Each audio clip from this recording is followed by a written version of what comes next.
Okay, hi. So I hope everyone can see the screen, right?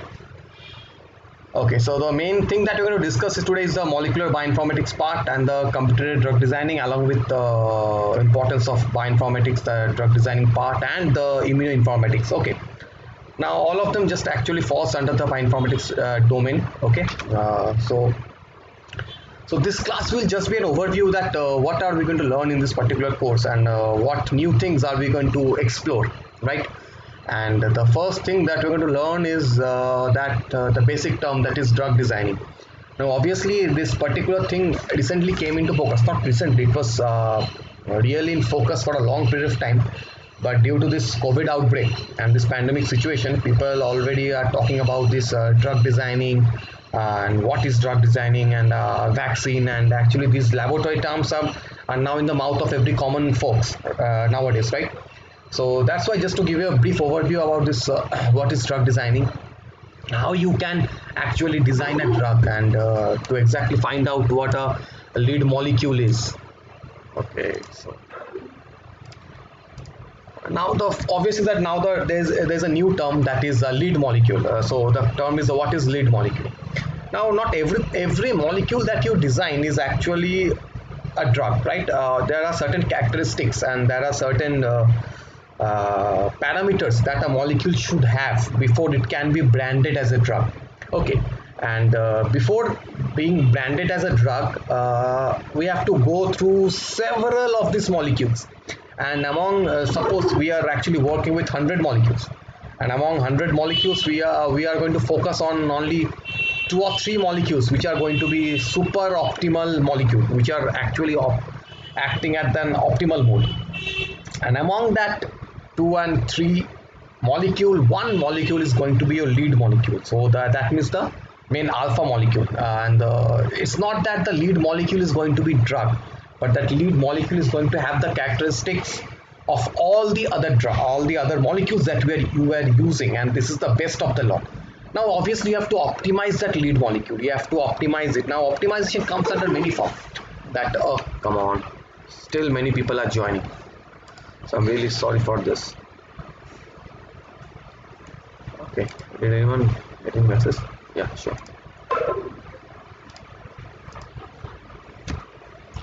So yeah, yeah. So I was talking about the molecule. So uh, what I was talking about. Okay, so that not every molecule can be, or any lead molecule is not the molecule or the drug that you can find in your pharma stores, right? You have to optimize a lead molecule. Now optimization comes in many factors. Sometimes you have to make the molecule more solubilized in water, and you might ask the question, why water? Because 70% of our body is water, right? So that means if you simply think of cytosol or blood, the maximum proportion of that thing that you have in your body is water. So if a molecule is not water soluble, it is really hard to dissolve that particular molecule in your blood, and until and unless it is dissolved in blood, it is not going to reach your destined location, right? And obviously if it's not water soluble, if it's a fat soluble molecule, then what will happen? The molecule that you take is going to get deposited, or the drug that you take is going to get deposited into your lipid layers. Now that's the thing that we want, that we don't want. Of course, come on,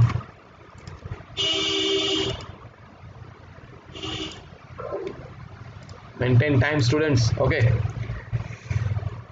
and because that's why we so one of the optimization factor is that your molecule should be water solubilized, right? Now the second thing is that it must have a it must not show toxicity in your body, and these are the various kind of optimization that we'll going to talk about. Now apart from small molecules, nowadays people are actually shifting their focus from a small molecule to other brand of other biologics. Now by biologic I mean proteins, peptides, nucleic acid, this kind of molecules. Now why are we shifting from the small molecules to this kind of other molecules?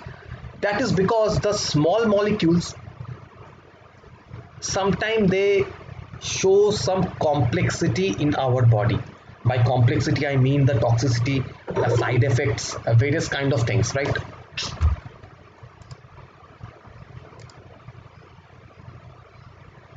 one thing say again and again, please try to maintain the time, okay? Because that's where we lack all, okay? And it should be, we should maintain the time. It's a good habit. Okay, nonetheless, now that's what happens if we simply stop while giving a lecture. Okay, so yes, I was talking about the biological part. So other bio, because the small molecules, they have certain complexity in our body, and this complexity comes in many forms. Now, one of the form is obviously that I was talking about is toxicity. Now, sometimes the molecules they seem that they are non-toxic, but sometimes they become highly toxic once they get metabolized in our body. Now, whenever that particular thing happens, that particular metabolite, if it becomes toxic, there is no way out. It either gets deposited into your body, and that is much more harmful, getting deposited in our body. That's one of the things that we should avoid. Okay, and that's why people are obviously shifting the focus to other biologics like protein, nucleic acid, peptides, and like this, the molecule which actually is not, won't show any toxic, that won't give rise to any toxic metabolites, right? And research has actually moved forward a lot using this other kind of biologics. So that's one of the topic that we're going to discuss. We're going to talk about the other kind of biologics that we have. And even you know that this vaccine is actually a drug. And what is vaccine? It's nothing but a protein, right? And sometimes the protein is not a single protein. It's a chimeric protein. By chimeric protein, I mean that that particular protein is actually tagged with some other protein. For example, right now you know that we have a vaccine that is made up of adenoviral protein, right? Because the adenoviral protein is and that has been tagged with the RB domain of the COVID peptide, and that is actually giving rise to the vaccinated system, the vaccinated system. So that's also a biologic. It's a drug actually. And apart from it, you also have a very well-known protein drug is the insulin. Now you might say that why is insulin a drug? Because the people who lack insulin, who are not able to synthesize insulin, they had to take that as a drug, because that particular thing actually works as a drug in our body. So insulin is also a drug. And you know that insulin is not a harmful thing, right? Because insulin is you have seen that people who are taking insulin, it's not a toxic drug. But obviously if you simply there's a threshold level that we should maintain, and above it anything is toxic. Okay. And now, for obviously for discussing this designing a drug, the main thing that we require is a protein, right? A protein structure. And this protein structure determination or structural biology actually falls under the proteomics part. So you're also going to learn how to do a structure prediction, that how to predict a structure of a protein, because not all protein structures are solved, right? There are various experimental methods by which one can actually predict a structure. Either by experimental method, I mean NMR spectroscopy, you have X-ray crystallography, you have electron microscopy, the cryo-EM. Now they all solve the protein structure. You have a protein structure, and these are very beautiful. But not all protein are can be solved. All protein structure can't be solved. There are various reasons for that, and one of the reason is being that not all protein are purifiable, because to get a crystal structure you have to have the purified protein, and sometimes it is really difficult to obtain a pure protein. And because the first thing that you need is a pure protein, and the second thing is that you need the pure protein in high quantity. So obviously you might be able to get a protein, but the protein quantity is so minimum amount that you fail to derive a structure out of it. Now when we get a backlog like that, then obviously we have to depend upon the software and the AI to predict the structure of a particular protein. Now there are various servers and softwares that we're going to see are going to use to predict that structure. Now obviously, now since these are not experimental structure and these are only the predicted structure, there are bound to be certain miscalculations on the part of algorithm, because though the algorithm is not human, it can make some errors.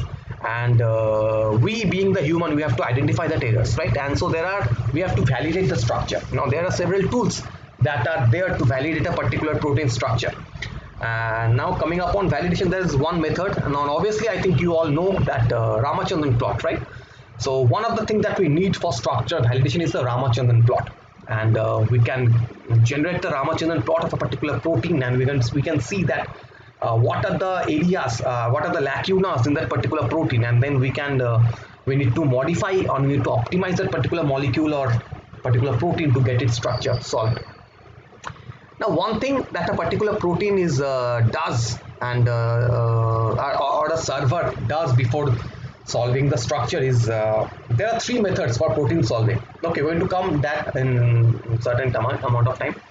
There are three methods, right? Ab initio method, homology method, and the protein threading.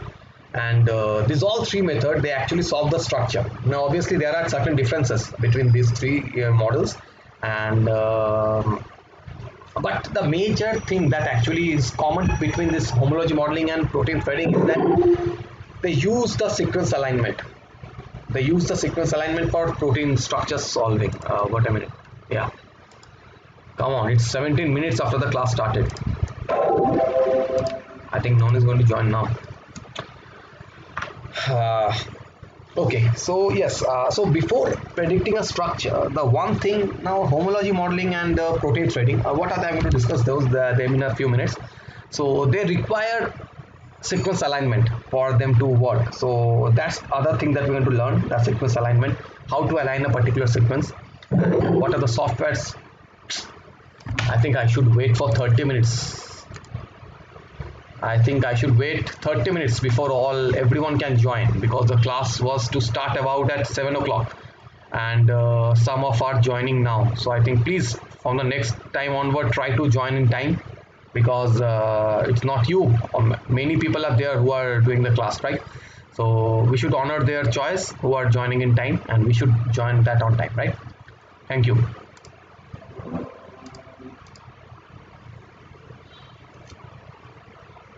Yes, so we will talk about that particular sequence alignment, how we can predict how can we align the sequence together, what to do, what are the theories behind it, and how can we align the structure, because we can't depend upon the software to do every job. We have to cross check it, right? And so we will do that. We're going to have that, and apart from that, we're going to use various kind of other topics, other models, software servers for both for the bioinformatic part and for immunoinformatics, NGS, and come on, man.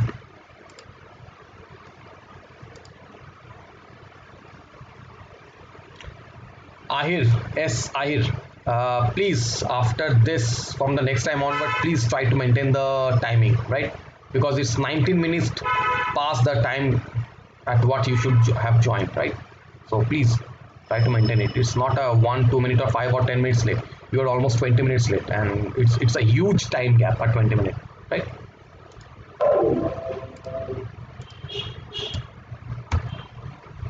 Okay, so we'll start at the beginning. That what's a drug? Ah,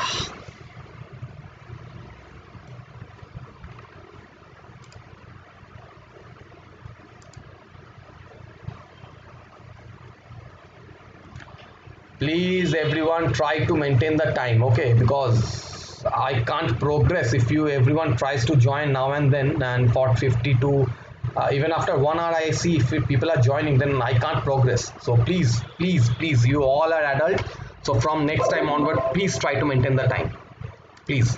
It's an earnest request, okay? Because if I can maintain the time and many of the people here can maintain the time, then you can also maintain the time. Please do it, because it's 20 minutes past the joining time. So come on.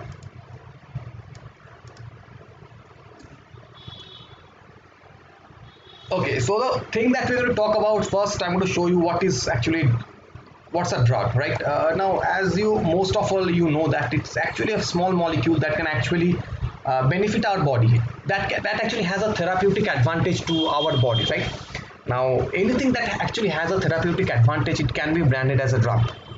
Now, by therapeutic advantage, I mean that if you are when you are ill, when you are in a diseased condition, there are few things that you lack. So that the thing that you are lacking, that can actually be supplemented by that particular drug. Now, this drug, it sometimes acts as an activator or it sometimes acts as an inhibitor, because in your body sometimes you fall ill because of the, mainly because of the proteins, because you know that the proteins are the workforces, whereas the DNA is actually the master regulator. So, so whenever the body requires something, it actually signals the DNA, and the DNA actually asks the body and produces the protein and asks them to do the job. But while producing the protein, while expressing the protein, sometimes there are some drawbacks. Sometimes the protein either gets mutated, and in such case a mutated protein is expressed. And when a mutated protein is expressed, obviously the protein whose job was to, they are actually like a spy, so who was once working with, for India is now against working against India. So like same thing happens to our body also. If the protein actually works for our body, but now since it got mutated, what happens? They simply messes up, and they simply does something that actually harms our body. Now in this case, obviously we're going to have a drug that can actually inhibit this particular protein, right? Now if it is a, now the mutation can be two type of mutation. One can be a genetic mutation, other can be a protein mutation. Now if it's a genetic mutation, now obviously in that case you can't work, right? Because the genetic mutation can actually it can't be reversed by using a simple drug. In that case you need other kind of things, like you have to work with you need genetic manipulations, right? Now that particular genetic manipulation is not like simply taking a drug, so that's a different issue altogether. And sometimes the protein, sometimes a certain kind of protein is not getting expressed. Now in that case you have to take a supplement. The drug acts as a supplement which can actually supplement the function of that particular protein. So in that case the particular drug is either a supplement or an activator, right? Now this particular drug designing is actually finding a particular new molecule that can either act as a supplement to your protein or it can act as an inhibitor to your protein, right? But the basic thing that a drug need is a target. Now what target? A target is either a protein or a nucleic acid or anything with which the drug can bind to. Now this binding needs to be highly specific, because if the binding is not specific, what will happen? If the drug is an inhibitor, the protein to which the drug will bind, it will inhibit that particular protein, because the drug doesn't have eyes like us. It can't identify the protein by its name, right? We have different kind of protein A, B, C, D, but the drug does no, it is a blind. It does not know that whether to bind to protein A, which is protein A or which is protein B. It can only bind with an absolute specificity using their bonds, just hydrogen bond, hydrophobic interaction, electrochemical interaction, all these interactions that are present, and it actually allows the drug to bind to a target. Now if these interactions are not specific enough, it is going to bind to a different target, and if it binds to a different target, it is going to show some side effect, and these are the reason behind the side effect of each of the drug. No matter how specific you make a drug, it's really absolutely impossible to stop the side effect of a particular drug, obviously below a particular threshold, right? And the main thing that the drug cannot have is that it can never show the toxicity in our body. Why? Because if it shows toxicity, it be a toxic, and drug and a toxin is two opposite thing, right? So how to maintain this specificity of a drug? How to maintain this specificity? It can only be the specificity can be maintained by the complementary in shape and charge to the biomolecular target. So I have written here, okay? Because based upon this complementary shape and charge, the drug actually binds to the target, right? And it's up to you and it's up to us to design a drug so that it can actually bind to that particular target efficiently. And that's what we're going to learn. We're going to learn to design a drug that can actually bind to your target with high specificity. And we're going to now, obviously, after the design a drug and after you find a target, you have to absolutely find the area where you need your drug to bind to, because the drug can't bind anywhere. It must have a specific binding site, and because the drug molecules are small, right? It's simply like a spectacle. It's not that you can wear the spectacle anywhere. If you have a spectacle, you can't wear the spectacle in your head, and even if you where the spectacle in your head is not going to act. It must fit on your eye so that it can show its functionality, right? So that's why the same thing happens for the drug also. It must bind to the accurate and exact location to show its functionality. Okay, so obviously, so now designing of drugs, there are actually two methods of drug designing. One is the structure based drug designing, other is the ligand based drug designing. Now, as the name suggests, that structure based drug designing actually means that you are predicting and designing a drug based upon a particular structure. What's the structure? Is that the structure of the target, the structure of either the protein or a nucleic acid. Now, designing a molecule against a protein is much easier than designing a molecule against nucleic acid, because the nucleic acid overall has a similar kind of topology. Now, the topology is not at all similar. There are certain differences that you can see, but that difference is very minute, and it's really important and very difficult to tend to that minute differences. So it's much easier to tend to and design a ligand against a particular protein, because protein structures are much more different than one another. Now, obviously, as I have told you, for structure-based drug designing, you need to have a structure of a molecule present. Now, the structure you can get either by the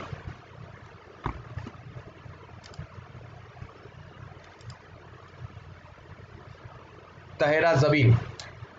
I think it's 7:30. The class was to start at 7 o'clock, right? You are 30 minutes late. Please don't be so late from the future on, okay? Because we all try. We have a time scale, right? And since if people can join at 7 o'clock, I think you can also join. So please, from the next time onward, try to maintain the time, because that's the one thing you should always have, the punctuality. That's the one domain that you should all have to prosper, the punctuality. Please try to maintain that from the next class onward. Thank you. Because it becomes really difficult, because if I have to stop again and again and let the people join, and even if you join after 30 minutes, then it obviously you are not going to hear the rest of the thing, the main introduction. You are not hearing the main introduction, so it also becomes difficult from your part to gather what I am going to say, right? Okay, so I was talking about the structure based drug designing. So the structure, as I've mentioned, that can be obtained by the experimental method like NMR crystallography, NMR spectroscopy, X-ray crystallography, or by cryo-EM. And even if these three fails, if you don't have enough proteins, or you fail to have a protein structure, then you have to use modeling. You have to use modeling to generate the structure. And once you generate the structure, and then by protein modeling, we can actually gather and we can actually design a ligand against that. And obviously, for that particular thing, both of them, we need to perform the virtual spinning. And after we perform the virtual spinning, we are going to use thousands of molecules, and after thousands of molecules, we have to screen only a few of the molecules that are binding to your target specifically. And after only the molecules that are binding to it, we have to perform some bioassays. We have to see that whether the molecule that is binding to a protein, it is showing the desired result or not. And only if it is showing the desired result among the 3, 4, or 5 molecules that are showing the desired result, we are going to select the best of the lot, and that will be our lead molecule. And based upon that lead molecule, we are going to perform the docking, we are going to perform the simulation, and we are going to see that what are the things that this particular molecule is still lacking, and we have to optimize that molecule. And how we should optimize, there are various kind of optimization. Either we need to add a molecule, we need to shorten the molecule to increase the length. So these are the part of the lead optimization. And after that, we have done the lead optimization, we can go for this drug designing, and then the other experimental details. Whereas the ligand based drug designing, it doesn't need a structure. All you have to do is you have to find a molecule which have all the parameters of a drug,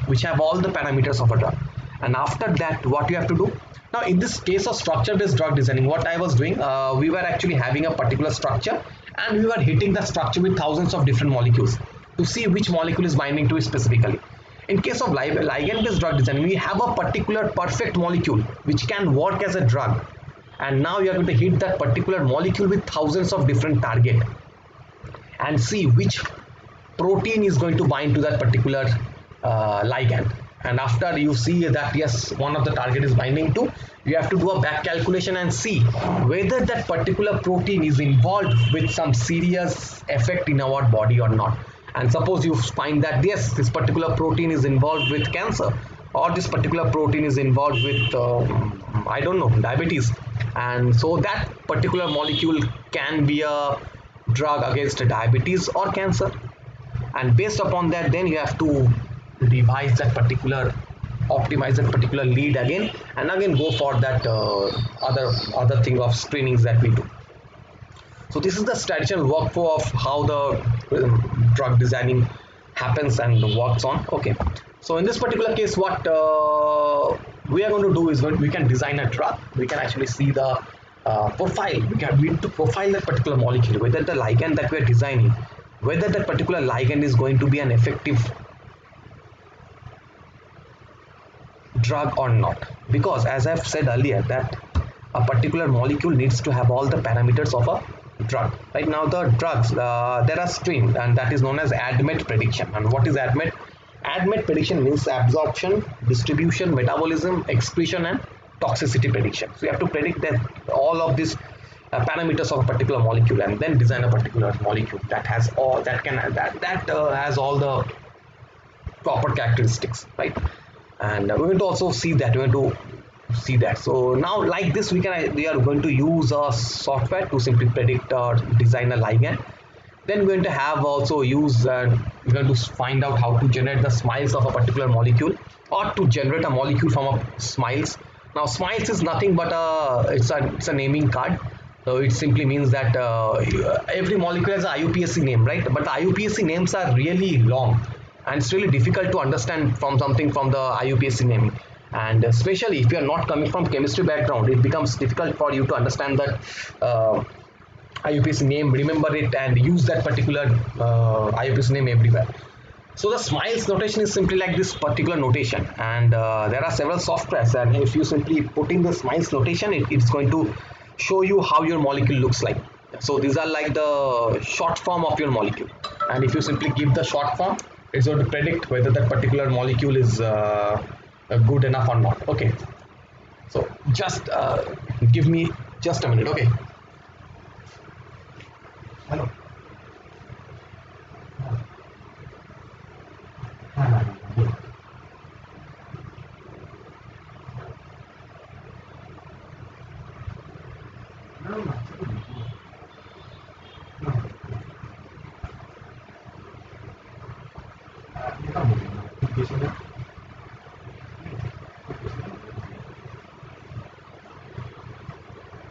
এটা হচ্ছে দুধের কোন ব্যাচের একটা bike থেকে মন্দিরে হ্যাঁ হ্যাঁ মন্দিরের সামনে একটা রাস্তা থেকে ওই রাস্তায় ঢুকে দেখি রাজা ভবন আছে একটা কিন্তু বাইক থেকে মন্দিরের গলিতে ঢুকে প্রথমবার দেখে নিয়ে লেখা আছে স্পন্দন অ্যাপার্টমেন্ট লেখা আছে স্পন্দন স্পন্দন হ্যাঁ হ্যাঁ হ্যাঁ মানে আপনি বাড়ি থাকলে এটা হচ্ছে ফার্স্ট ওখানে হ্যাঁ নিচে দেখবেন যেটা আছে বেডের ভিতরে একটা সুইচ আছে মানে বেল আছে একদমই লেখা আছে ওই একের উপর আমাদের মুখের কাছে মুখগুলো হবে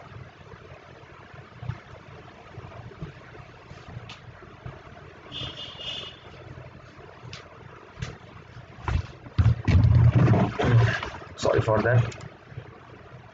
Okay, so yes, we have another someone who is more late than you all. Okay, fine. So like this is a software, we are going to understand how to design a ligand, and not only that, we're also going to learn how to get the log p value, other parameters, and the RS nomenclature of a particular molecule. Because the RS nomenclature is actually important, because if you have a stereo, because not all the stereoisomers are active in your body. So there are certain stereoisomers that are active in your body and which are not active in some other forms. So we have to see that also, that what kind of stereoisomers is actually active in your body. You have to generate all the RS nomenclature of a particular molecule, and then this software also helps you to determine whether this particular a molecule that you have designed, if it is a novel molecule or not. And if it's not a novel molecule, then we have to see that whether that is novelty can be answered or not. And because obviously if it's not a novel molecule, the pharmaceutical industry is not going to be interested in this particular molecule, right?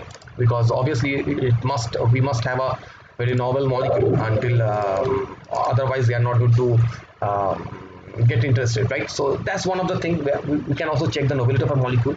And and even if that there's some servers as databases, we have to see the databases whether this particular molecule has been discovered beforehand or not, and whether this particular molecule has all the toxicity parameters or not. So one of the things that you can see is that we can also calculate the log p value. So what is log p? Log p is actually the partition coefficient. In basic layman's term, the log p actually tells you how far or how good is this particular molecule is, if the particular molecule is water soluble or not. So because obviously we want our molecule, as I've told you earlier, we want our molecule to be water soluble. So this parameter actually asks us to whether this particular molecule is water soluble or not. And we can find out those things from here on, and we can also design some complicated molecules from this. And we can also, and this software is not only for designing molecules. And another aspect of this particular research is to publish, right? We have to publish the thing that we have discovered, and this can also work as an excellent publication factor because you can design the molecule and have all kind of modifications present, and you can also save this molecule as a PDB format or XML format or the SMILES notation or as a JPEG format and any other format for your publication also. So these are one of the kind of things that we're going to learn, right? And the second thing that I was mentioning that you must remember the ADMET prediction that we are going to see, right?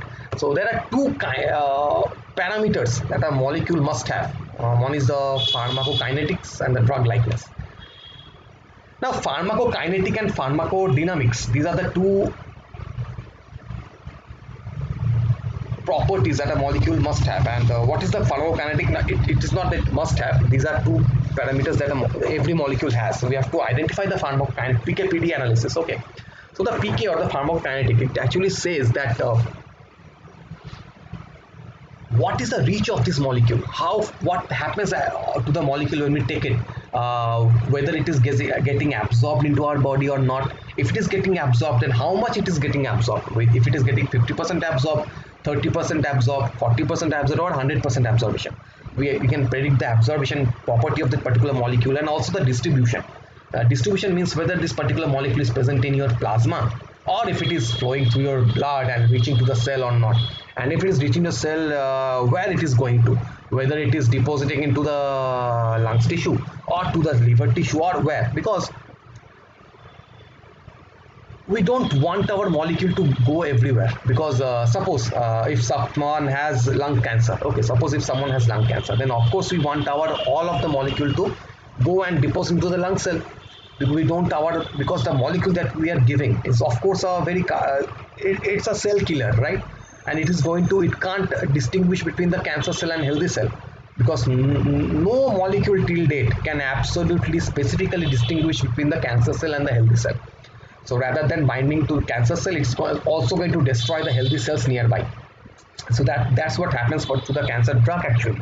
So rather than killing the cancer cell specifically, it also destroys the other nearby healthy cells. And if taken for a long period of time, though the cancer cell gets depleted, the cancer cells are dead, but along with the healthy cells also gets depleted. And as a result, a person can't survive beyond 2-3 years, because after that, since the healthy cells are dead, the person also succumb to the also it becomes lethal for that person also. So it's a wide research area to increase the specificity of a particular molecule against cancer cell, right? So that you can spare the healthy cell and it can actually attack the cancer cell specifically. So one of the thing is for distribution also, because we need to see whether the molecule is going. Is it getting deposited into the plasma, or where it is, even in the respect of tissue, is can all the molecule move to the tissue? Because for example, if you are taking a drug, for example, if you are succumbing to COVID, so what's happening? If you are taking a drug, then the molecule must reach your lungs, because there is if you are designing a drug, for example, if the drug goes to your heart or it goes to your liver, it has no action there because the COVID virus are not present there. They're all concentrated in your lung cell. So of course we need this molecule to go and kill the COVIDs in the lung cell. So in that case, I want my molecule to be focused in the lungs, right? So that's one other thing. And then we must focus on the metabolism part. So in the metabolism part, what happens that sometimes there are some molecules which gets activated after it gets metabolized, or sometimes the molecule also loses its property after it gets metabolized. The time also depends how far or how long the metabolism is going to get, because if the molecule gets metabolized as soon as it enters the body, then of course there is no time for the molecule to show its activity, because to show its function or to kill a cell or to show its proper or to activate a protein, the molecule needs some time, right? So that's why the metabolism is also a very key event, because if the molecule gets metabolized before time, then it can't show its activity. And if the molecule, suppose it's a protein suppressor now, and if you are going to take that particular drug, and if it is suppressing the protein, but and it is getting metabolized long time after it getting internalized, now what will happen then it's going to keep continuing harming and suppressing the particular protein. Now, it's also a very, we also don't want that to happen, because that's going to give you some other kind of complications, right? So like this, there is metabolism, there is excretion problem, how far the molecule is getting excreted out and what not, and lastly we have the toxicity. So all of these parameters are dealt with in the pharmacokinetic, okay, in the pharmacokinetic part. And the pharmacodynamics part will discuss and deal with the molecules that are actually binding to which receptor the molecule is binding to which protein the molecule is binding to, what is the pathway, what are the pathways in which the molecule is actually inhibiting or activating, and if the molecule is promoting apoptosis, then what is the pathway and what is the axis through which it is promoting apoptosis? Is it through VEGF, BCL2, E2F1 pathway, or is it through MAP kinase pathway? MAP kinase, then, or is it through the AKT pathway? So there are various pathways. So what pathway is this particular molecule investing in? So these are the parameters that we deal in pharmacodynamics, right? And the next thing we have is a drug likeness. So drug likeness means that how, whether the molecule that you have, is it a drug? Because to be a drug it needs certain characteristics, just like anywhere. Suppose today you want to be a doctor, or you want to get to a PhD. So what are the characteristics that we have should after for PhD joining? You should have a certain qualifications, like you should have 10th, you should have a certain cutoff in 10th, certain cutoff in 12th. You must have a certain eligibility criteria. You have to pass the BSc with first class, the MSc with first class, and then pass the entrance examination. And after that, if there is interview, you have to clear the interview, and only after that you can get entry into a particular PhD. So these are the criteria or qualifications that you must have to become eligible as a PhD candidate in a particular reputed institute. The same thing happens for drug also. It's not that any molecule can be branded as a drug. There are certain qualities and certain parameters that a molecule must have. So we're also going to see what are those parameters. We're going to analyze those parameters. There are certain software that can analyze those parameters for a drug. We're going to see, we can analyze those drugs, and also these are the basic pharmacokinetic parameters that one has, and these are the basic equations by which you can actually calculate this pharmacokinetic parameter. For example, for absorption, for bioavailability. So what is the bioavailability? It simply means the amount of drug absorbed by the drug dose.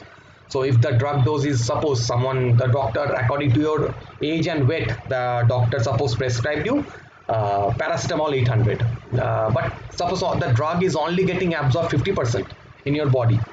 So even though the drug prescribed is 800, but your body is getting only 400 dose, because 400 mg, because only 50% is getting absorbed. The rest of the 50% or the 400 mg is going to waste. So according to your age and body weight, your body needs 800 mg of that particular drug to get cured, but your body is only getting 400 mg. Now in this case, your body is not going to heal at a prescribed time. It's going to take a lot of more time. Of course, it's going to take more time, because we're not going to not giving enough dose to kill that particular parasite or that particular infection in your body, right? So these are the basic thing, the bioavailability, what amount of dose, and these are the basic parameters that you can actually use to calculate the pharmacokinetic parameters. And now after, obviously, by calculating this, we are going to use the ADMET profiling, right? And by ADMET profiling, we are going to see how a particular molecule is happening. We are going to predict the solubility of a particular molecule. So this is the molecule that I have designed. Actually, I have designed, and these are the solubility.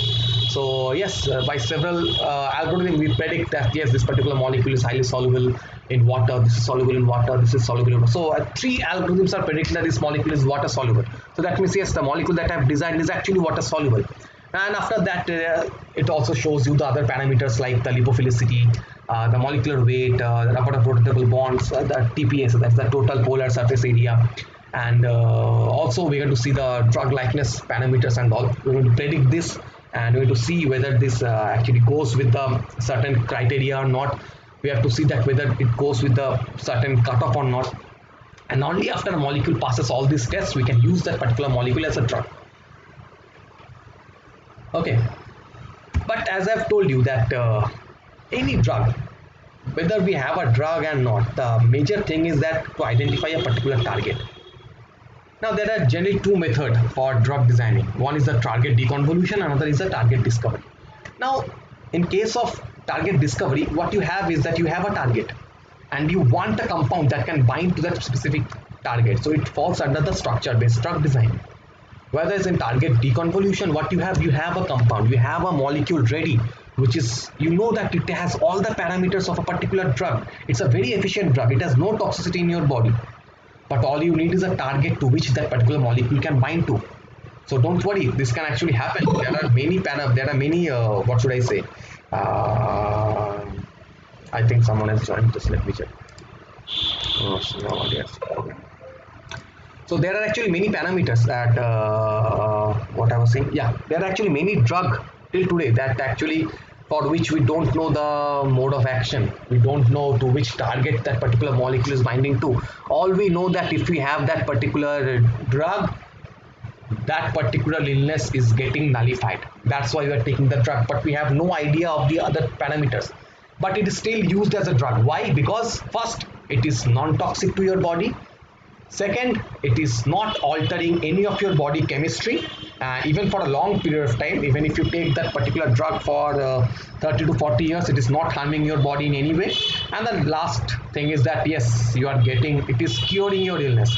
So these are the three basic things that one needs in a drug, right? So why bother where it is binding to or not?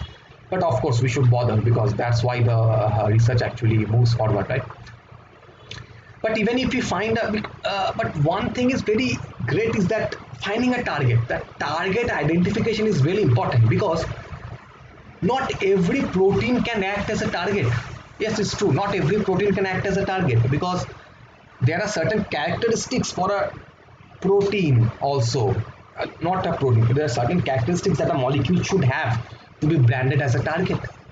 And one of the key thing is that you should be able to purify your target, because if you are not able to purify your target, you can't perform the biological experiments. And it's really important to purify your target and have the biological experiments ready, because if you can't do that, you can't validate your target.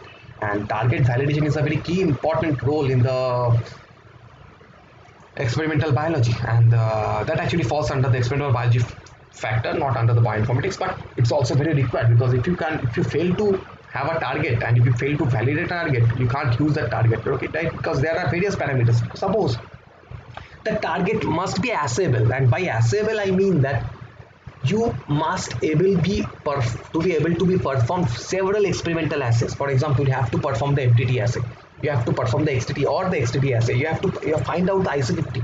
And for all of this, now obviously for finding out IC50 and MTT, obviously for with MTT assay you can find out the IC50 values, but for that you don't need the target, you only need the cell lines on which you need to work. But to see if that molecule is binding to that particular protein or not, and if it is binding, what is the KD value, what is the binding affinity through which that molecule or that molecule is binding to the target, and that we should know. To find out what is the other thermodynamic parameters by which the molecule between this molecule or target molecule interactions, we have to find out those. And for that you require to have a assayable protein, a protein or a target that you can purify, a protein or target that you can actually isolate from a cell in huge quantity. because it's not a one or two experiments that you need to do. There are multiple experiments that you need to do. So that's also a very important thing, target validation, right? But as I've told you that there are multiple assays that you can do to perform the target validation. So one of the things is that you can perform the genetic manipulation. Second is you can use antibodies, and third you can use the chemical genomics.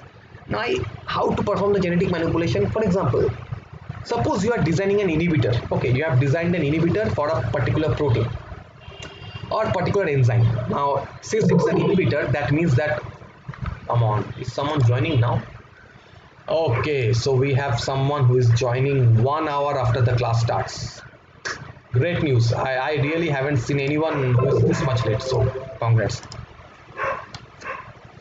Okay, so suppose I have designed an inhibitor, okay, and this particular inhibitor can actually bind to what should I say? What I was saying, yeah, actually I've designed an inhibitor against a particular enzyme. Now, when the inhibitor is binding to the enzyme, that means it is simply shutting off the activity of that whole enzyme. Now, to see that whether shutting off the function of that enzyme is healthy for a cell or not, because if that particular protein is really an important part of your day-to-day activity, then what will happen? It's going to be lethal for you. Now, to check that particular lethality, what we have to do, we can perform the CRISPR-Cas9. We can simply knock out that particular gene. Obviously, in mice, if I can knock out that particular enzyme A in mice, and I can see that yes, that particular mouse is healthy, it can walk, and it can eat, and it is performing all the things that a normal mouse does, that means yes, that particular protein can be inhibited. There is no harm in inhibiting that particular protein. So that's one of the way to validate your target, that yes, the target that you are inhibiting. And suppose a particular mouse, presence of that particular molecule or that mutated molecule is making that particular it's creating a certain discrepancy in your body, and simply knocking down that particular mutated gene is showing that yes, that particular discrepancy or illness is getting cured off. So we know for sure that yes, inhibiting that particular enzyme or inhibiting that particular protein can cure that particular illness, and this is one of the target validation that we can do. You can either do it by genetic manipulation or by using some antibodies to see that whether particular molecule is interacting with that one, or by using the chemical genomics. And there are various, apart from these three, there are also various other kind of method that we can use, but the best method is to use the shRNA, siRNA, and knocking down that particular gene. But obviously, knocking down by CRISPR-Cas9 is a very tough job. It's not that tough job, but it requires a huge amount of money. And you know that this year's Nobel Prize obviously went to CRISPR-Cas9, Alexandra Dubna, and she's a pioneer in this particular field, right? And but yes, CRISPR-Cas9 costs a lot of money, because having one siRNA, designing one RNA, and having one thing is actually, it takes around a lot of it takes around 2.5 to 3 lakhs to do one job. Okay, so and it's much easier to use siRNA for that, because that are much more cheaper. Okay, so the next thing I want to share is to why we should study the proteomics part. Now, as till now I was talking about a single protein, right? Only a single protein, that this particular protein is good, this particular protein is important, we should shut down that particular protein. But in our protein, there is no concept of a single protein, right? Why? Because in our body, a protein interacts with multiple protein. Even if you think a single protein, it interacts with multiple protein. So simply shutting down one protein means you are inhibiting the activity of multiple proteins downstream, because a particular protein A is actually interacting with protein B, C, D, E, and shutting down a particular protein A means you are also inhibiting the interaction of that particular protein with A, B, C, and D. So you don't know what is the downstream effect of shutting down that particular protein, what is the effect of those other proteins. And based upon this simple culture, the whole proteomics idea came. So rather than working with a single protein, you look up into the detailed protein, total protein content of the whole body or whole system. So that is the proteomics. And we do this because obviously, as I mentioned, that the working with single protein concept is now no longer valid, because we know that the protein makes multiple contacts with multiple interactions, and a single protein has multiple functions. It's not that suppose a VGFA protein. We know that the VGF is a pioneer protein because it works with angiogenesis, right? We all know what angiogenesis is. It's like formation of new blood vessels. But that's not all, because the VGFA protein not only supports angiogenesis, but it also has other roles in cell growth, cell proliferation, in apoptosis and whatnot. It has a multiple functionality. So whether if I am shutting down that particular VGF to inhibit the angiogenesis, I am also shutting down the effect of that particular protein in other pathways. Now that might also leads to some other kind of side effects. Now we can only know what kind of side effects is happening only if we look at the total proteome of a system or a cell or a tissue. So this is how this particular proteomics idea came in. Okay, so there are so multiple factors why you should go proteomics and not, but that's the basic idea why we go for proteomics and why we should use proteomics. Now proteomics actually falls under three heads. One is the interaction proteomic, then we have the expression proteomic, and we have the structural proteomics. Now, as the name suggests, the interaction proteomics deals with the interaction of a particular protein with other protein, all kind of interactions, whether this particular protein makes interaction, multiple interaction or single interactions, and if it is making interaction, what are the residues to which it is interacting to, right? Does it have a very common motif binding interaction, or is it binding to a specific antibody? So not antibody, specific amino acid. So these are the things that we can answer in interaction proteomics. Whereas in expression proteomics deals with that what is the expression of a particular protein, that expression of protein, whether it is getting overexpressed or underexpressed in a diseased condition. Of course, these are all under diseased condition with respect to a control cell. Okay, and now if in a healthy cell we can find the expression of this protein is suppose a tenfold. So in disease condition, that expression either gets overexpressed by tenfold or it gets halved. So if that kind of shift occurs, then why it is occurring, and what kind of fold change is occurring, that deals with the expression proteomics part. And lastly, we have the 3D or the structural proteomics part. The structural proteomics part actually deals with the idea of modeling a particular protein. So because we know that designing a drug, we require a protein. As I have told you, there are certain targets and not all protein structures are solved. So there are certain structures that we must model, and that actually falls under the structural proteomics part or structural bioinformatics part. In that particular case, there are some softwares and servers we use to model a particular protein. Now obviously during modeling a protein, there are multiple factors that comes in, and whether we use a homology modeling, ab initio modeling, or protein threading. Now these three are actually different. It's up to, and it depends upon case by case basis to understand what is more important for that particular protein, what kind of modeling technique we should actually take up and all. So that all falls under structural proteomics part. To use several kind of softwares to see to model a protein, and then after that particular modeling is done, we need to verify that particular protein, that whether that model that we have done is it verifiable or not.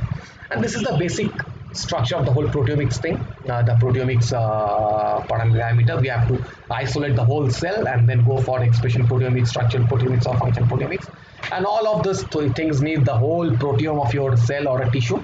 And then you have to use the gel, we have to separate those proteins, right? And simply we either use a gel based system to separate all the proteins, and we either go for the 2D gel or the 3D gel to separate all the proteins, and then use MALDI-TOF or other kind of mass spectroscopy to analyze and find out what those proteins are, because simply by looking at the gel you don't know whether it's protein A, B, C or D. And so you have to use the mass spectroscopy to find out the molecular weight of a particular protein, because each protein is different. Each protein has a different molecular weight because each protein sequence is different. And simply by because a two person can have similar weight, but of course mass spectroscopy very fine balance. It's a very fine balance. It's not a simply it's like a weight machine, but rather than giving you 1 kg or 2 kg, it goes up to 10 decimals, or even after 13, 14, 15, 20 decimals after that. So it becomes really easier for you to identify the particular protein, what kind of protein you have, and then you have to go for a series of other information database searching to analyze your particular protein and say that yes, this particular protein is actually this protein, or this protein is protein B and this is protein C, and like that. We're going to discuss all these things in detail in the proteomics section. So as I have told you, this structure prediction falls under three head. So we have ab initio prediction, then homology model, protein threading. Now, of course, for structure prediction, we have to first predict the backbone because that's the most important thing to predict. And then you have to go for the loop modeling, and that's the very hard part. That's the hard part, modeling the loop, because the loop have no structures, and it's really difficult to structure an unstructured part, because for the structured part you know how it looks like, but the unstructured part knows no bound because it has no structure, so it's very difficult to model that loops. And after that you have to do the sidechain packing and ultimately the structure definement part. So in this course we're going to go detailed into this ab initio prediction, homology modeling, protein threading, how this happens, why are the different, how to if I model a protein by ab initio or by homology, what's the main difference between those things. So these are the kind of things that we go through. Model a protein, we learn them first hand information, and after that we get, after we gather that particular protein, we're obviously going to go for the docking study, and we will design a molecule, and then we want to go for docking study to see whether the what kind of interaction that particular molecule is placing. So this is one of the molecule that we have designed, and we're going to see that whether this particular molecule is interacting to, and if it is interacting to, what kind of interaction is there. And see this gray dash dash, these are the hydrophobic interactions, whereas these blue lines are the hydrogen bonding, and this yellow lines is salt bridge. So this kind of interaction we have to find out what kind of interaction is happening and with which amino acid, and what happens if I simply mutate that amino acid. Okay, and can it interact, can it bind to another active site, while if it binds to other active site, what kind of interaction it will play there. Okay, so these are the things that we're going to address, we're going to see, we're going to find out. And after that, and obviously, and lastly we have the immunoinformatics part. In the immunoinformatics part, of course, we deal with the immunology that is coupled with the bioinformatics, right? So we have to talk about the immunology, we have to have basic idea about immunology, what is the different parameters or different sections that we have to understand, and then basic idea about the immunoinformatics. What is immunoinformatics? Because we all know immunology, but immunoinformatics is a pretty new term that we have. Then we're going to also discuss about the vaccine types and the various techniques to design a vaccine, like the PMD strategy, the immunofocusing strategy, and various things like okay.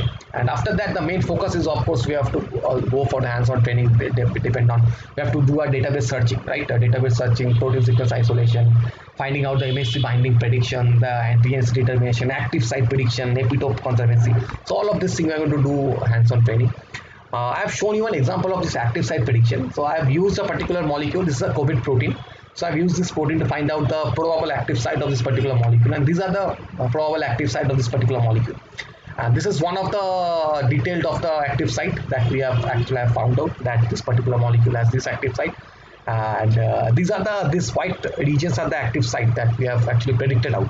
Now among these active site, only one is going to be the most suitable active site, and that we design. And not only for that peptide, only there are various protein for which we have to predict the active site. And prediction of active site is really important because what happens is that when you have a active site of an enzyme, uh, suppose you are designing a ligand against an enzyme. Now, of course, suppose that enzyme is what's the name of the enzyme?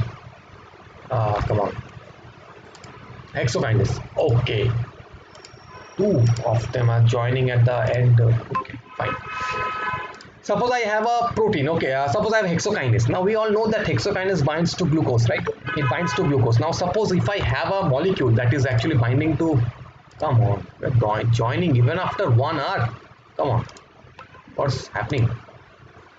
So yes, I was talking about. So if I have to design an inhibitor to stop the hexokinase from binding to glucose, I have to make an inhibitor that should fit to the active site, because if it is not fitting to the active site, the active site will be occupied by the glucose molecule, right?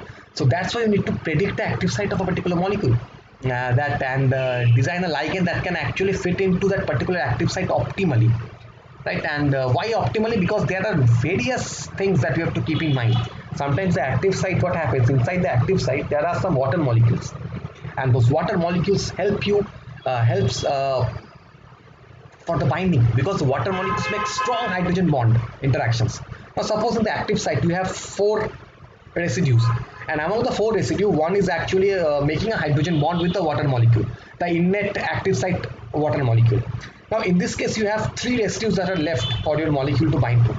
But if you don't know that whether that particular there are some water molecules on the active site, so what will happen? You are going to use the fourth residue as your to bind to your molecule. But the ligand, once it enters the inside the active site, it is not finding that fourth residue to be free to bind because it is already making an interaction with the water molecule. Now in that case, the interaction is obviously a very weak interaction because you are not finding that good interaction. So in that case, the active site, the molecule, it might not fit into that active site as well, because every active site has a particular volume, and depending upon that volume you are going to design a ligand. Now what happens that if that half of the active site is filled with water, then that molecule is not going to fit into that active site. So in that case, it's not going to bind to the active site. So these are the things that you have to keep in mind while designing a ligand, that whether that particular molecule fit into that groove or not. So these are the things that you have to remember. And apart from that, for obviously for immunomolecule, you have to see that suppose for vaccine, you are using a vaccine. Now you know that any molecular protein that you give from outside, it might generate some antibody in your body, and that might be lethal, yes, right? And that's why whenever we are using other biologics as a drug or a drug as a drug, so what happens, those molecule can itself generate an autoimmune disease in our body. And generating an autoimmune disease, what will happen, the antibody will be, it will make, and they are going to destroy the drug molecule. And if the drug molecule is destroyed, so what will happen, you have nothing else for that molecule to bind to, right? You have nothing else to bind to. Now in that case, what will happen, the drug is going to get dissolved, and the molecule is not going to bind to that accurate, because there is no drug, you are not going to get cured of. So before, and we have to predict whether that particular molecule that you are giving in, is it going to show some effect in our body, is it going to predict some activity. So that's why you have to predict the MSC binding prediction. We have to see that whether that molecule that we have, if it is going to bind to other molecules in our body or not, is it going to be an antigen.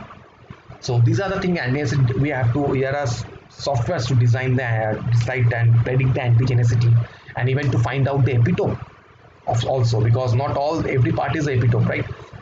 So there are some certain things that helps you to predict the epitope of a particular molecule, and we have to use those things also for to predict and see whether, and to use those in our nature, because obviously if we are using other biologics as a drug, we have to keep those everything in mind, and that all falls under the immunoinformatics part. And finally, but not the least, we also have the NGS course, and where we discuss about the various steps that we can do for NGS preparations and all, and what are the different form of calculation. There are multiple ways of NGS, right? Multiple NGS methods. To see how those methods differ from one another, and how actually they are, how you can use what the basic principle behind each of those things, and how you can use that for your current research purpose and all. And that's all. So these are actually the thing that we you can actually get into this course. And of course, not everything at once. There are various courses, various course heads under, and you have to act accordingly. You have to choose your course, what course you want to do and not. And okay, so that's the basic thing about this whole course that I've talked about. So if you have any question, I'll be happy to answer.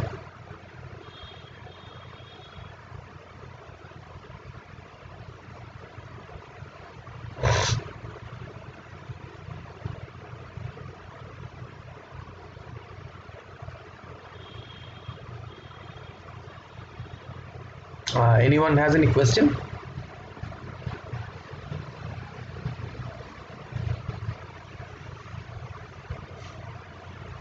Oh, I think not. So okay, well, so this is the basic. Uh, okay, thank you, Niva. So this is the basic thing that we're going to design, and obviously we're going to expand more on each of the topic here, and I think I am able to give you a brief outline of what we are trying to do here. And the main thing is that obviously you are going to get the theoretical information also, but the major thing is that the hands-on training, because the theoretical informations are always already available in the books and all. So it's more important is that you get the hands-on training, and as such this is not a class. The course that you're going to do is not as such a class, because we're going to learn something new, right? I had fun learning these things in my PhD career, and I think you're also going to have some fun using this. And obviously if you're going to move to pharma industry and all, these are the things, and having experience on these softwares and servers are a big plus point for you all, for pharma industry and all, and even for your, I don't know if you are working as a MSc or PhD, anywhere you work, these are the things that you can use. Okay, obviously there are few things, there are maximum of the software, some are free and some have to be, you have to buy some things that are paid off. For example, the softwares for Amber, softwares for simulations, molecular dynamic simulations, these are all paid software. So of course, though they don't generally come for free, but yes, there are certain softwares that you can use for free. But of course, no, drug. I think I have a question there. Just let me see. Thank you, Varsha. Thank you, Niva. No, thank you, Dr. Asuf. No, drug. No. It actually depends upon the target. If your protein is, if your target molecule is not an enzyme, then it is not going to be an inhibitor for enzyme. It actually depends upon your disease and the type of molecule that you want to target. As I've told you, the drug also might act as an activator also. Because sometimes you have a, suppose you have nothing, you are not able to express a particular protein. So in that case, you have to use a drug that can actually supplement your particular protein. So in that case, a drug won't be an inhibitor. Yes, Dr. Asuf, your question. Yeah, good evening. Yeah, thank you.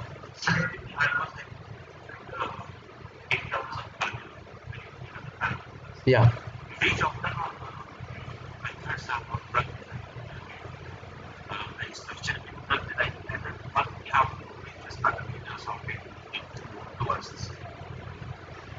Acha. Yeah.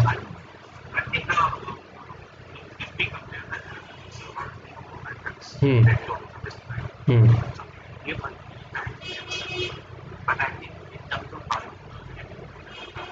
Hmm.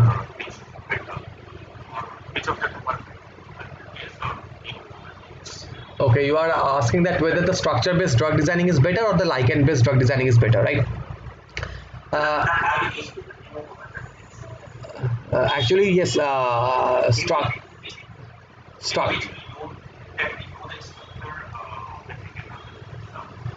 Yes, in case of, yes, in case of structure-based drug designing, you have the structure. You know the structure of your protein. You know the target. You know your target, and you have to design a ligand based upon that target. Now, one of the key advantage of this thing is that, suppose someone has asked you to go and meet that person. Now if you know the face of that person, it becomes much easier for you to identify that person, right? That yes, that particular man in that hat and golden frame glasses is standing there. Simply go and meet that person. He has a long hair. So these are the descriptions. So in case of structure-based drug design also, once you see the structure of a protein, you know that what are the residues are there, what kind of residues are you going to use, because you are not going to allow your ligand to bind anywhere on that protein, only to appropriate areas or to the other amino acid that needs to be, that actually poses the questions. You need your ligand to bind there, so you know all this information beforehand, so you can devise and optimize your ligand according to that particular structure. But in case of ligand based drug designing, you don't have your structure, you only have a ligand molecule, and now you need to find a target that can bind to your ligand. Now obviously, in with respect to these two methods are very well dominated method. In case of, in pharmacological industry, the ligand based drug designing is the most preferred method of finding out making a drug. But in case of academics, of course, the structure based drug designing is much better, and according to me the structure based drug designing is much better, because in that case you can specifically design a drug that can bind to that exact protein, and not to, so you can minimize the side effects and all. But there are certain drugs, and you'll be happy to know, and I don't know, you also must know that the most basic drug that we take, the paracetamol actually has, people still don't know what is the accurate target of paracetamol. Now they obviously hypothesize that yes, there are one two targets, but still people don't know whether the what is the target, accurate and absolute target of paracetamol. But we eventually take paracetamol because that's the drug that can help us to suppress the fever, that helps us to helps with the body aches and all, and it has very negligible side effects. So it's not that always SBDD or the structure based drug designing is better. The both have their merits, and it actually depends upon the researcher who is working. Sure, thank you. Okay, so Neva have a question that if two expressed proteins are responsible for a disease, so two ligands can be used together. If two exposed, now it also depends upon your, now see, bioinformatically and computationally, you can actually use two ligands to see whether that two ligands are binding to two different proteins together, and it can suppress the particular protein drug or not. But eventually, you have to use and perform all these experiment in the wet lab experiment. You have to perform all the wet lab experiments to confirm your data that these two ligands are not harming one another. But yes, you can use two ligands to bind to two proteins, because and it's a well-known method for cancer therapy now, that people use multiple drugs to treat or to inhibit multiple proteins in a one shot, so that the chance of curing out of chance of getting cured from cancer becomes much easier, or the chance gets higher. So yes, so you can find there are people who uses two ligands actually, and it's a very well-known method to suppress drug. Thank you so much. Sure, thank you.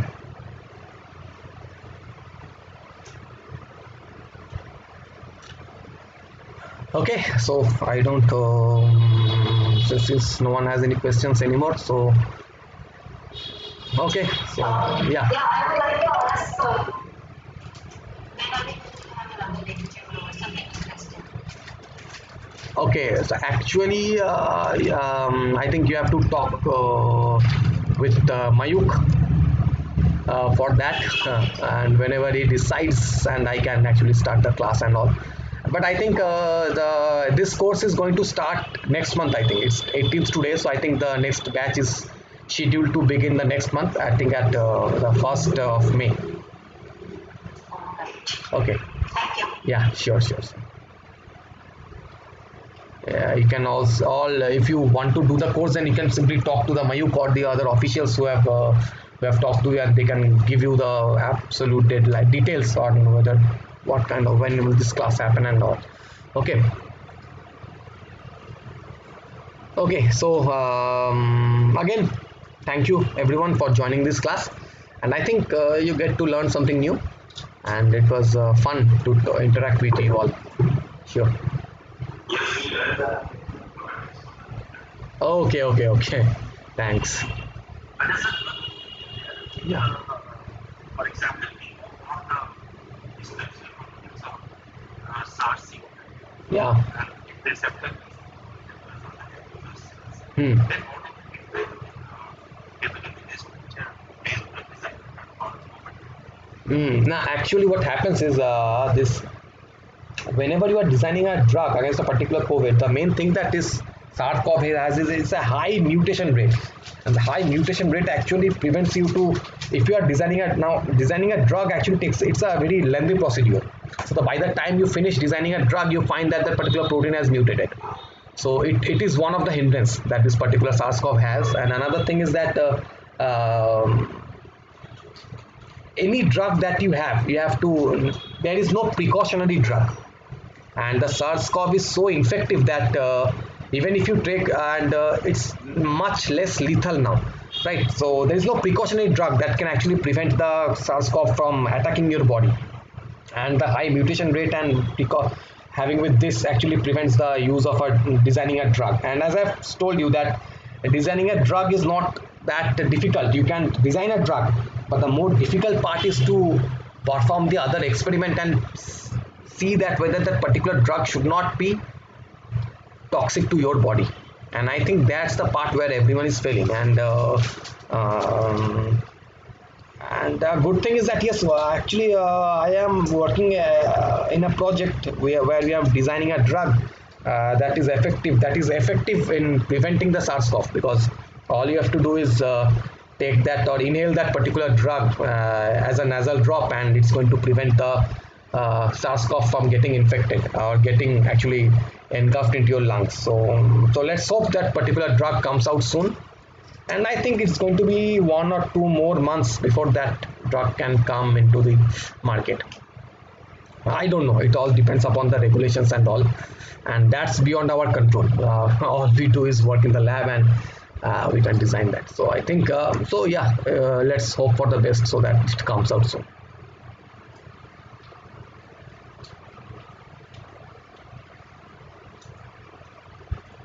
Okay, so that will be all. Thank you for attending. So I'm going to now shut it down. Okay, thanks everyone.